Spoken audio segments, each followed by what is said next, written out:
Assalamualaikum warahmatullahi wabarakatuh. Nenek tua tak punya gigi. Sangat unik cara kunyahnya. Aku ucapkan selamat pagi. Salam hangat untuk semuanya. Perkenalkan, nama saya Revanja Aulia Maharani. Nama saya Siva Mota Yusuf. Nama saya Gadis Arbania Liu. Di sini kami akan membahas tentang NATO. Berikut penjelasannya. NATO, North Atlantic Treaty Organization atau NATO adalah organisasi militer yang dibentuk pada tahun 1949 untuk menghalau serangan Uni Soviet terhadap negara non-komunis di Eropa Barat. Organisasi ini mulai diperbincangkan setelah adanya serangan militer Rusia ke Ukraina. Selanjutnya ada sejarah pembentukan NATO.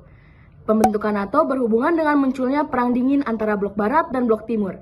Munculnya kedua blok ini tidak lepas dari Perang Dunia Kedua yang berhasil memunculkan dua kekuatan besar, yaitu Uni Soviet dan Amerika Serikat.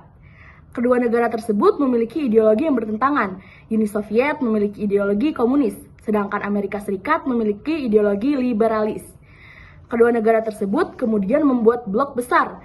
Negara-negara Eropa Barat bergabung dalam blok Barat, sedangkan Eropa Timur mengikuti blok Timur. Blok Barat diketuai oleh Amerika Serikat bersama negara Eropa Barat lain melakukan penghadangan militer kekuatan ke blok Timur. Tanggal 4 April 1949, sebanyak 12 negara blok Barat berkumpul di Brussels, Belgia untuk menandatangani pembentukan persekutuan militer. Persekutuan tersebut diberi nama NATO.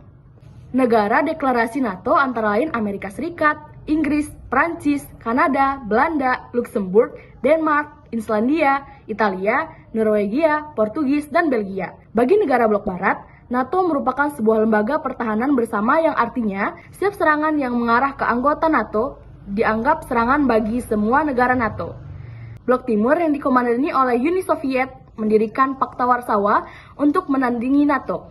Meskipun memiliki organisasi pertahanan, namun kenyataannya kedua blok ini tidak pernah berperang secara langsung selama Perang Dingin. Selanjutnya ada tujuan NATO. Beberapa tujuan NATO antara lain: 1. Menyelesaikan sengketa dengan damai. 2. Menghapus sengketa politik ekonomi internasional. 3. Menghindari penggunaan kekerasan dan ancaman militer dalam hubungan internasional. Dan yang terakhir, saling membantu dan membela negara yang termasuk dalam anggota NATO yang mendapat serangan dari negara lain. Sebab ketika menyerang satu negara NATO, dianggap telah menyerang semua anggota NATO. Negara anggota NATO. Sebagaimana dijelaskan sebelumnya, bahwa NATO dibentuk oleh negara-negara blok Barat. NATO awalnya didirikan oleh 12 negara, namun saat ini sudah ada 30 negara yang menjadi anggota NATO. Berikut ini negara-negara yang tergabung dalam NATO. Yang pertama, Albania, Amerika Serikat, Belanda, Belgia, Bulgaria, Denmark, Estonia, Bulgaria, Inggris, Islandia, Italia, Jerman, Kanada, Kroasia, Latvia, Lituania, Luxembourg, Makedonia Utara, Montenegro, Prancis, Norwegia, Polandia, Portugal, Republik Ceko, Rumania, Slovakia, Slovenia, Spanyol, Turki, Yunani. Selanjutnya ada struktur kerja NATO. Sama halnya dengan organisasi dunia lainnya, NATO juga memiliki struktur kerja tersendiri. Berikut struktur kerja NATO beserta tugas dan tanggung jawabnya. Yang pertama ada NATO Delegation. NATO Delegation memiliki tugas dan tanggung jawab untuk mewakili negara yang merupakan anggota NATO. Setiap negara memiliki kewenangan yang berbeda berdasarkan instruksi dari negaranya, serta melaporkan kembali hasil keputusan dan proyek yang dijalankan NATO. Perwakilan ini bisa diwakilkan oleh Menteri Luar Negeri, atau Menteri Pertahanan, atau Menteri lain yang berkompeten atau Kepala Pemerintahan jika dirasa pantas dan mampu. Setiap perwakilan permanen harus memimpin delegasi yang terdiri atas para penasihat dan pakar yang diperlukan untuk membantunya dalam rapat dewan. Setiap tahun, organisasi ini mengadakan rapat minimal 3 kali setahun. Dalam NATO Delegation, dibagi lagi menjadi 2, yaitu Nuclear Planning Group dan North Atlantic Council. Kedua ada Military Representative.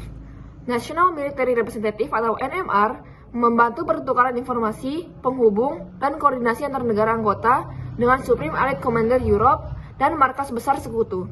NMR mewakili negara atau menjadi bagian dari perwakilan negara secara langsung di bawah kepala pertahanan masing-masing. Yang ketiga, ada Sekretaris Jenderal. Sekretaris Jenderal adalah pejabat yang bertanggung jawab untuk memberikan arahan proses konsultasi dan pengambilan keputusan dalam aliansi tersebut jika keputusan tersebut disetujui Sekretaris Jenderal. Maka keputusan tersebut harus diimplementasikan. Yang terakhir ada NATO kini. NATO tidak pernah bentrokan secara langsung selama Perang Dingin, tetapi aliansi tersebut telah disibukkan dengan keterlibatan militer pasca runtuhnya Uni Soviet. Sekitar 20.000 personil militer kini terlibat dalam berbagai misi NATO di seluruh dunia, termasuk operasi di Afghanistan, Kosovo, dan kawasan Mediteran. NATO melakukan intervensi militer pertamanya di Bosnia, menerapkan perjanjian perdamaian Dayton yang menentangani berakhirnya Perang Bosnia pada tahun 1992 sampai 1995. Pasukan penegak perdamaian atau ISAF ditempatkan di Bosnia pada Desember 1995, disusul dengan pasukan stabilisasi atau SFOR yang berakhir pada Desember 2004. Aliansi ini juga mengambil alih kepemimpinan misi ISAF di Afghanistan pada 2003, dan saat ini memimpin misi dukungan tidak lanjut. Aliansi ini juga mendukung misi menjaga perdamaian Uni Afrika, mengirim para pelatih ke Irak, membantu misi kontra pembajakan di kawasan Teluk Alden dan Tanduk Afrika, dan memberlakukan zona larangan terbang di atas wilayah udara Libya di mana kini NATO menjadi satu-satunya yang menentukan komando dan kendali atas seluruh operasi militer. Aliansi ini juga turut mengamankan acara-acara besar seperti Olimpiade di Yunani pada 2004, membantu operasi pasca badai karantina di Amerika pada 2005, dan memberikan bantuan di Pakistan pasca gempa bumi dahsyat 2005. Cukup sekian penjelasan dari kami. Kami harap teman-teman sekalian dapat memahami penjelasan kami tentang NATO. Kurang lebihnya kami mohon maaf, Bunga Mawar, bunga Selasi. wanginya tiada duanya. Cukup sekian, terima kasih. Kami harap tiada yang bertanya. Wassalamualaikum warahmatullahi wabarakatuh.